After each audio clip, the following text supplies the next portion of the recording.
Good morning. Today we are going to talk about communication, specifically with your children. I know in one of my other posts I had mentioned that I do a journal book thing with my oldest, which now I actually just made one for my almost 9-year-old too, because she's actually been asking to have her own thing. So my oldest is almost 11, and we started this probably when she was about 7 or 8 years old.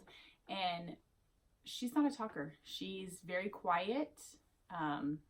Very much a people pleaser, but she doesn't share. She doesn't tell me what's going on. She doesn't tell me if somebody at school hurt her feelings, how she's feeling. She just doesn't share it. So I was sharing this with a friend quite a few years ago, and she had mentioned she had this journal that she had her daughter write in when she wanted to share something with her that she didn't want to say to her face, but that she wanted her to write it down and give it to her and put it on her pillow. So I thought, oh, well, I'm going to try this, and it has worked out fantastic. So now I'm going to take that and give it to you.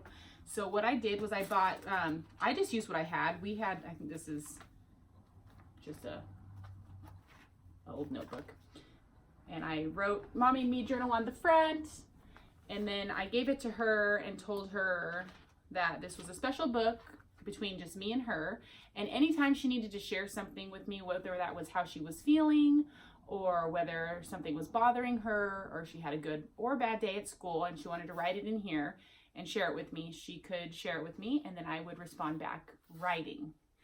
So this has worked out great. I'll walk in my room often and find it on my pillow, and sometimes it's just a question. Her last question to me was, how can I earn money? I want to start saving for stuff. And I said, great. I'll think of some extra things that you can do. And if that's how you want to earn money, then great.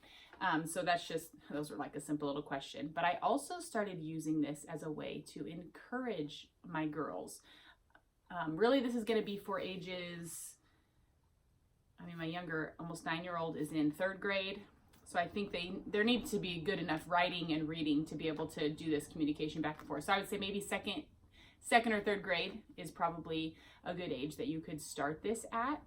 And so not only are we using it for communication for just her to be able to communicate and share things with me, but I'm also using it throughout the day. I will randomly think of things throughout the day that I want to tell her, but life gets busy. When they get home and we're doing homework, putting things away, I still have to feed the baby, get him up from nap, whatever it is I have to do. Those things slip my mind. But when I'm here by myself with the baby throughout the day, just yesterday, I actually walked in to the girls' room. They share a room, and this is just the one side of the room. I walked in, and my younger daughter, who is not the cleanest and struggles in that area, and we've been talking a lot about it, just tidying up, making your bed, keeping your things somewhat orderly. It's fine that you have 500 stuffed animals, but we need to not have them all over the floor. Shoes, same thing. She loves clothes.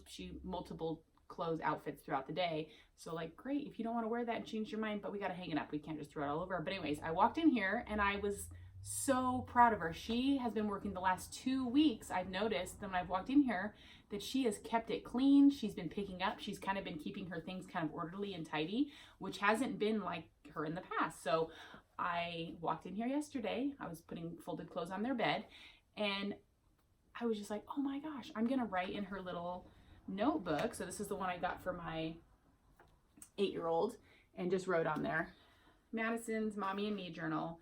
And so we just started this a week and a half ago. And so my last thing to her was I am really proud of you for working hard and keeping your room clean. It's looking great. So this is just my thoughts throughout the day, the things that I want to say to them, but I constantly forget because I have 4 kids and I'm practically brain dead half the time. So anyways, this is a great tool to use for communication, but also for encouragement. So I definitely encourage you as a mom or a dad or a grandparent to get a little notebook, right? You can either decorate it yourself or just write their name on it and get their favorite color. I kind of got her favorite colors in this little swirly notebook. And just explain to them what it is. I always tell them, you're not going to get in trouble for something you wrote here. And this can go for things you're not sure about too. I know my oldest, especially as she's getting older, going to middle school, she's reading bigger books. She reads at a 6th grade level. Actually, so does my 8-year-old, which that makes it really difficult. But I'm always, if there's something you hear and you're not sure what it means, just write it down. If you're too scared to ask me, is this a bad word? Is this a, you know, sometimes that's scary, like just to, I don't know. I didn't really maybe share much either with my mom growing up, but I want them to communicate with me and I want them to share things with me. So if it's too hard for them to come up to me and say it to my face, or just they can't find the time, this has been a great tool. So get yourself a notebook, write your child's name on it. My first post to my 9-year-old was, or actually her first post to me was, thank you so much for this notebook. I love it. And I'm excited to start writing to you. So, and of course I was like, of course you're welcome. I'm so glad you like it. You know, it's just like little communication back and forth, but this has been great for us. Communication is important. I really want to keep that open, especially as they get older. If there's things that come up that they're unsure about or that they're questioning, or I don't know, you know, you're really finding yourself once you get to middle school and like who you are and who God wants you to be. So this is how we talk sometimes, through pen and paper, but that's not a bad thing because we're still communicating. So I hope this was helpful to you. If it was, give it a thumbs up and subscribe for more activities and tips and little things that we have learned along the way of having 4 kids. Have a blessed day.